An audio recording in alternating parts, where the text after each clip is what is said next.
kami pemerintah negeri Purila bersama-sama dengan masyarakat negeri Purila akan melakukan festival Sontong yang akan dilaksanakan nanti pada bulan November.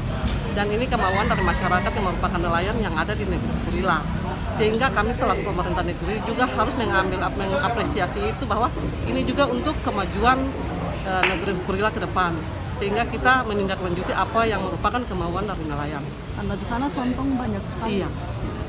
Karena biasanya di setiap musim barat itu mulai dari Oktober sampai Desember itu ada sontong yang biasanya kita menggunakan pancing, tapi ada juga yang kami menggunakan sistem tradisional, yaitu dengan menggunakan lampu Petromax. Terus kita orang Ambon bilang rawa dulu, baru kita antar ke pesisir.